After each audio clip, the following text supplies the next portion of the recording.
Landbou word geborg deur Toyota.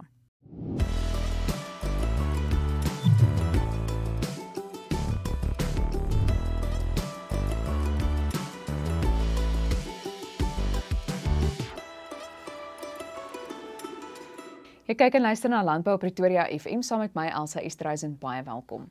Ons fokus vandag weer op tegnologie in die landbousektor en kyk later na sommige van die weerverskynsels wat in hierdie stadium 'n impak op die landbousektor het. Ons fokus vandag weer vir 'n slag op tegnologie in die landbousektor en ek gesels nou met Pieter Geldenhuys van die Instituut vir Tegnologie, Strategie en Innovasie. Pieter, baie welkom. Dankie Elsa. Nou Pieter, ons moet ook verwys na die Africa Agri-Tech konferensie en expo wat volgende week plaasvind. Waarom is dit so 'n belangrike geleentheid vir die landbousektor?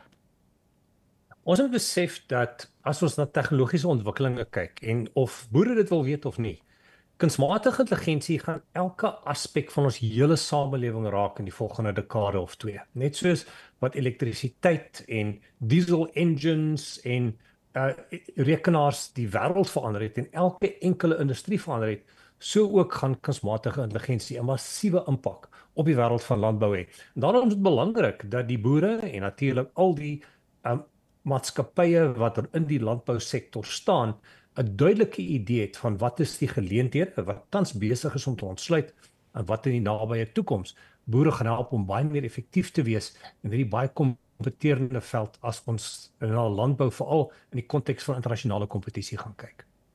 Nou waaroor gaan jy by hierdie geleentheid gesels? Hulle het gevra dat ek meer moet kyk na, in Engels praat ons van AI at the edge of kunsmatige intelligensie op die einde van die waardeketting. Nou kom ek verduidelik dit so vinnig as wat ek kan. Jy weet, 15 jaar terug was dit nie moontlik vir jou foon om na jou gesig te kyk om jou foon te ontsluit nie, en tog vandag doen ons dit. Maar dit het kunsmatige intelligensie 'n klomp iterasies gekos om oor en oor te probeer om 'n foto of 'n beeld van iemand te kry om dan sy gesig te herken. En na 'n hele paar miljoen iterasies waar hierdie kunsmatige intelligensie modelle homself geleer het ons nou 'n algoritme wat ons op ons fone kan sit en nou het ek nie meer kunsmatige intelligensie nodig nie, want die kunsmatige intelligensie het sy werk gedoen. En ons het 'n algoritme wat my foon in staat stel om na my gesig te kyk en onmiddellik te ontsluit. En ook om my stem te herken. Ek kan met my foon gesels sonder dat dit aan die internet gekoppel is. So dit beteken dat ons sekere funksies het wat al meer en meer na die punte van die netwerk toe gaan met heeltemal 'n nuwe tegnologie, nuwe kundighede, maar wat vasgevang is binne in die produkte wat ons kan gebruik op 'n dag-tot-dag basis, of dit aan die internet gekoppel is of nie. En dit is een van die elemente waaroor ek dan gaan praat by die kongres. Goed, so wat is van die nuutste tegnologie wat 'n impak gaan hê op die landbousektor? Wel, daar is sekere tegnologie wat al 4-5 jaar lank in die mark is. Ons is nie heeltemal bewus daarvan altyd in Suid-Afrika nie, maar kom ek noem 'n paar. Die een is 'n Israeli tegnologie met die naam SCIO, SCIO, en jy kan hom op 2 maniere op jou plaas gebruik. Sê maar jy wil kyk na die voginhoud van jou mielies, dan vat jy hierdie klein spektrum analiseerdertjie en via kunsmatige intelligensie en patroonherkenning het hulle hom verfyn dat jy eenvoudig dit op jou foon koppel, jy skandeer dan 5 of 6 mielies en dit sê onmiddellik vir jou wat die voginhoud is. So jy hoef dit nie na iemand toe te vat om dit te toets en 'n hele 4 of 5 ure te wag om die antwoord te kry nie. Jy kan dit letterlik binne 30 sekondes kry. Ook as jy melkboer is, dan wil jy kyk dat die voedsel wat jy aan jou diere gee baie hoë, jy kan dit definieer. Wat moet die verskillende vlakke of inhoud wees daarin? En met hierdie SCIO skandeerder kan jy baie maklik die voedingswaarde bepaal van die voedsel wat jy dan aan jou melkbeeste sou gee of melkkoeie gaan gee. So hier's een voorbeeld van hoe dit lyk. Kom ons gaan kyk na sekuriteit op plase. Ons weet sekuriteit is 'n groot probleem, maar nou kan jy kunsmatige intelligensie gebruik en dan dit op kamera sit en sê maar luister, as dit gebeur, laat my onmiddellik weet. As hierdie, hier's 'n ewe skielike voertuig op die pad en hy ry 4 keer by dieselfde plek verby, stuur asseblief 'n boodskap aan sekere individue om daarvoor aandag te neem. Maar met kunsmatige intelligensie kan alles wat in beelde is onmiddellik in herkenbare teks omgeskakel word. En nou kan jy, sonder om aan die internet gekoppel te wees, vir hierdie kameras vra, gee vir my al die groen Mazdas wat by hierdie punt verbygery het die volgende uur en onmiddellik het jy al die foto's voor jou. Of almal wat 'n rooi caps aangehad het by hierdie Fandisie, wys dit vir my. As iemand besig is om teen 'n jy weet as iemand daar is wat jy wonder wat maak hulle daar, onmiddellik kan jy dit optel. So jy het baie interessante tegnologie waar jy in gewone taal met hierdie elemente op die punte van die netwerk kan praat en dit onmiddellik kan omsluit binne in waarde wat jy dan onmiddellik op kan reageer. En hoe lyk Suid-Afrika se gebruik van tegnologie wanneer 'n mens dit byvoorbeeld vergelyk met die res van die wêreld? Daar's al sekere boere wat natuurlik die vermoë het om hierdie tegnologie te omarm en te ontsluit. In Suid-Afrika het ons 'n hele paar trekkers wat onafhanklik en autonoom werk. Het nie 'n bestuurder nodig nie. En dis alreeds hier. So daar's sekere individue en sekere boere wat maklik nuwe tegnologie omarm. Wat ons sien met boere, hulle het nie 'n hele bestuurskomitee nodig om 'n besluit te neem om 'n tegnologie te koop nie. As dit vir hulle sin maak, dan koop hulle dit. Maar daar is 'n hele klomp van ons wat dink dat boerdery aangaan en nie eintlik deur tegnologie geraak gaan word nie. En dis 'n dramatiese groot fout. Want as jy meer en meer data en kundigheid bymekaar maak uit jou boerderaktiwiteite uit, hoe meer effektief kan jy dan hierdie praktyke uitvoer. En daarom is dit so belangrik om na nuwe tegnologie te kyk. Dis altyd belangrik om die nuutste tegnologie aan te skaf nie, maar gaan kyk watter tegnologie wel 'n impak het op jou onderneming en wat maak besigheid sin. So daarom is die antwoord dit hang af. Sekere boere het 'n geneentheid om nuwe tegnologie te omarm, ander nie. En daarom sou ek sê dis maar dieselfde patrone in die res van die wêreld. Ons is nie noodwendig agter die res van die wêreld nie. Dis interessant om te hoor. Sommige mense is wel ook bekommerd oor die toename en jy weet die toekoms van kunsmatige intelligensie en die impak wat so iets op werksgeleenthede kan hê. Dink jy dit is nodig om bekommerd te wees? Met elke groot tegnologie revolusie is daar 'n impak op sekere werkgeleenthede, maar wat ons gaan sien is dat dit 'n persoon of 'n boer in staat stel om baie meer reg te kry met die bestaande werkmag. So ons sien dit in groot organisasies ook. Dit as jy 'n groot onderneming het, in watter mate het jy verliese en ons sien dat daai verliese wat jy in jou praktyke of jou operasionele omgewing het, kleiner gemaak kan word deur kunsmatige intelligensie. En in die meeste plekke sien ons dat met dieselfde werkmag jy baie meer uitset kan hê, baie meer produktief kan wees. Nou daardeur wil ek nie sê dat werke nie gaan verdwyn nie, maar wat ons wel sien is dat net nuwe tegnologie dan nuwe geleenthede geskep gaan word en soos die mense hom aanpas, skep ons dan nuwe geleenthede. Jy weet die werk van 'n radioomroeper was nie daar 150 jaar terug nie. Om dit via die internet te doen was nie daar, jy weet 30 jaar terug nie. So ons sien dat nuwe geleenthede geskep gaan word met nuwe tegnologie. En ons moet besef dat toe Malthus 200 jaar terug gesê het, ons gaan in 'n krisis aanhardloop want ons het nie genoegsame kos om te maak vir die hoeveelheid mense nie en hy bepaal dat as ons so 4 miljard mense is, ons almal gaan uitsterf op die planeet. Ons is nou op 8 miljard, ons besig om na 12 miljard toe te beweeg. Wat is die rede daar agter? Tegnologie. Tegnologie stel ons in staat om baie meer opbrengs te lewer per vierkante hektaar. En daarom is tegnologie krities, nie net vir die oorlewing van die boere nie, maar vir die hele mensdom, omdat tegnologie ons dus in staat stel om baie meer reg te kry met bestaande hulpbronne. En dit is hoe ons na die nuwe tegnologie moet kyk. Sjoe Pieter, wat 'n insiggewende gesprek. Baie dankie vir jou tyd. Ek baie dankie daarvoor en ek hoop om 'n hele paar van die luisteraars te sien volgende week by die kongres. Definitief. So gesels Pieter Geldenhuys van die Instituut vir Tegnologie, Strategie en Innovasie. Ons fokus vandag weer op die huidige weerverskynsels wat 'n impak op die landbousektor het en ek gesels soos altyd met die buitengewone professor verbonde aan die Universiteit van Pretoria en die weerkundige professor Hannes Rautenbach. Prof Hannes, welkom terug. Goeiedag Elsa en ook goeiedag aan almal wat ingeskakel is. Goed, ek wil graag begin met die reënvalstelsels. Watter reënvalstelsels het oor die afgelope week vir ons reën gebring en het dit verligting gebring vir die plekke wat steeds droogte beleef? Wel, als Elsa, oor die afgelope week was daar 2 dominante verskynsels in ons reënvalpatrone. Oor die eerste deel van die week, dis nou vanaf verlede Vrydag 7 Maart tot ongeveer verlede Sondag 9 Maart, het daar strookwolke voorgekom oor die westelike deel van die land. Hierdie strook het inderwaarheid vanaf ver noord gestrek. Dis nou oor Angola, Namibië, tot oor die weste van Suid-Afrika. Die gepaardgaande reën het wel verligting gebring oor vir die droë westelike deel van Suid-Afrika, alhoewel goeie neerslae maar plek voorgekom het met 'n vinnige afloop van water en ons mis nog daardie deurdringende reën wat die grond werklik diep nat sal maak hier oor die westelike dele van die land. Daarmee saam het Namibië natuurlik ook goeie reënval gehad met water wat op baie plekke begin afvloei het in die normaal droë woestynlope. Sedert die afgelope Sondag het die wolkbedekking weer ooswaarts geskuif, waar verspreide donderbuie plek oor die somerreënvalgebied voorgekom het, met die grond in die ooste wat alreeds baie water versadig is, het die weerdiens telkens se vlak 2 geel vlak 2 waarskuwing uitgereik vir hierdie gebiede. Lokale vloede het voorgekom en daar het selfs skade voorgekom. Interessant is dat daar selfs gevalle voorgekom het waar mielielande as gevolg van vinnige waterafloop verspoel het en waar gronderosie skade aan plante aangerig het.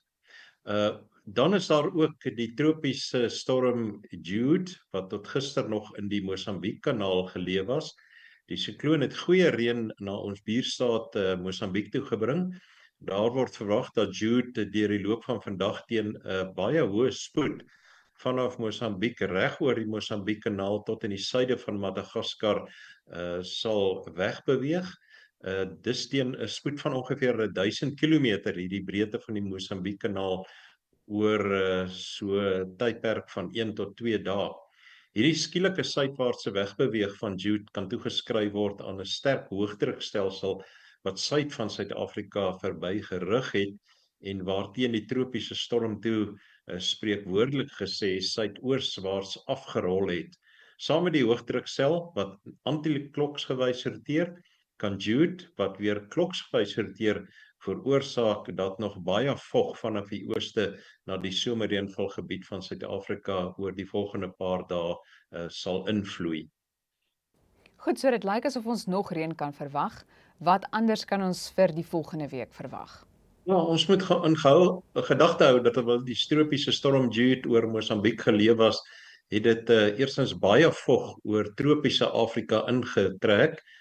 Dis nou die gebiede noord van Suid-Afrika. Daarna, terwyl Jude vandag oor die Mosambiek-kanaal wegbeweeg, kan die wisselwerking tussen Jude en die sterk hoëdrukstelsel suid van die land, soos ek nou voorheen genoem het, veroorsaak dit baie vog vanaf die ooste na die binneland toe invloei, wat weer aanleiding kan gee tot goeie reënval oor die binneland. As ons kyk na die nuutste korttermyn voorspellings wat uitgereik is deur die European Centre for Medium Range Weather Forecasting, word daar aangedui dat goeie neerslae teen Vrydag, dis nou môre die 14de Maart, oor die grootste deel van Suid-Afrika sal voorkom. Dit strek natuurlik oor die hele somerreënvalgebied, die oostelike en suidelike kusgebiede van Suid-Afrika, sowel as oor die droë westelike dele van die land. Die band van vog wat vanaf die trope suidwaarts vloei, sal vanaf Saterdag 'n bietjie begin versterk. Dit sal aanleiding gee tot hoë reënval oor veral die sentrale en suidoostelike dele van Suid-Afrika, terwyl geïsoleerde donderstorms ook op ander gebiede verwag mag word. Soortgelyke toestande sal vir Sondag 16 Maart en Maandag 17 Maart voortduur. Teen Dinsdag en Woensdag volgende week sal die reënvalgebied iewat weswaarts skuif, wat weer goeie reën oor Namibië kan veroorsaak en natuurlik ook oor die westelike deel van die land 'n bietjie verligting kan bring. Wanneer ons kyk na die geakkumuleerde of totale reënval wat van vandag af tot en met Woensdag 19 Maart mag voorkom, word daar verwag dat reënval totale van so hoog as 100 mm oor die sentrale en suidoostelike dele van die land oor die volgende week verwag kan word. Met die uitsondering van die verre weste en die suidkusgebied kan geïsoleerde neerslae van tot 30 mm oor die res van die land verwag word. Daar lê dus nog goeie reën voor oor die volgende week en dan kan ek net noem as gevolg van die wydverspreide reën sal temperature oor die hele periode matig wees en daarom gaan ek nie in detail in op die temperatuurvoorspellings nie. Is daar al enige nuwe nuus oor die reënval vooruitsigte vir die volgende paar maande? Also die nuutste seisonale vooruitskouing wat op 5 Maart deur die Suid-Afrikaanse Weerdiens uitgereik was, wys dat bo-gemiddelde reënval oor die grootste deel van die somerreënvalgebied vir April sal voortduur, met ondergemiddelde reënval oor die weste, Mpumalanga en die noorde van KwaZulu-Natal.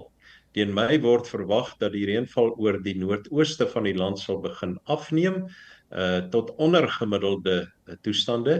Die sentrale en suidoostelike dele van die land kan nog steeds bo-gemiddelde neerslae vir Mei verwag, terwyl die vooruitsig vir reën oor die suidweste tans nie te goed lyk nie.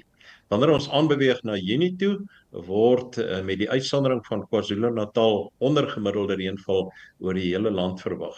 Dit sluit natuurlik dan ook die winterreënval gebied in. Ek wil tog vir jou vra, in baie gevalle sukkel ons om die weer vir meer as 5 dae vooruit te kan voorspel. So die vraag is, hoe kan ons dan seisonale vooruitskouings wat geld vir tot 3 maande vooruit vertrou? Ja, ek het nou genoem van wat ons kan verwag die somerseisoen, maar of die res van die volgende paar maande, maar mens moet altyd onthou dat hierdie seisonale voorspellings op waarskynlikhede gebaseer is en nie noodwendig waar gaan word nie. Wanneer mens na seisonale vooruitskouings kyk, is dit dis belangrik om ook na die vaardigheid van die model waaruit die vooruitskouing gegenereer was te kyk. Dit gee vir 'n mens meer inligting oor hoe die model in die verlede onder dieselfde toestande gepresteer het. 'n bekende vaardigheidsevaluasie aanduider staan bekend as die in Engels the Relative Operating Characteristic Score of eenvoudiger gestel die ROC score. Baie van die voorspellers praat sommer van die ROC score. In Afrikaans kan ons dit direk vertaal as die relatiewe operasionele eienskap telling. ROC-tellings van waardes hoër as 0.5 dui daarop dat die model tog oor vaardigheid beskik en dat vooruitskouings tog betroubaar mag wees. Terwyl ROC-tellings van minder as 0.5 beteken dat die model oor min vaardigheid beskik en dat vooruitskouings daarom onbetroubaar mag wees. Vir vooruitskouings vir April wat ek voorheen bespreek het, word daar byvoorbeeld in die Weerdiens se voorspellingsdokument aangedui dat daar goeie vaardigheid oor feitelik die hele land bestaan dat vooruitskouings van ondergemiddelde reënval mag voorkom.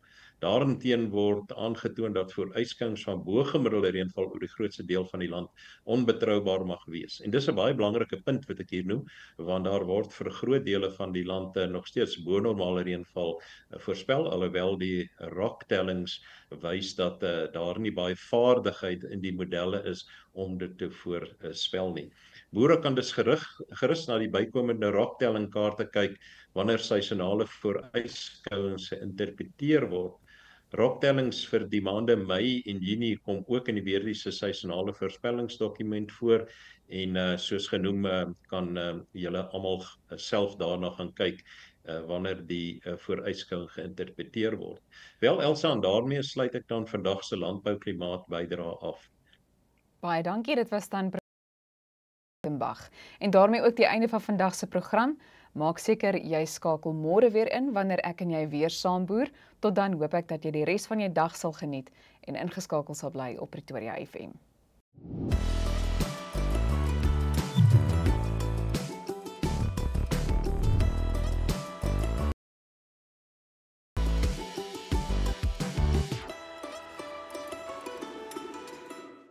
Landbou is geborg deur Toyota.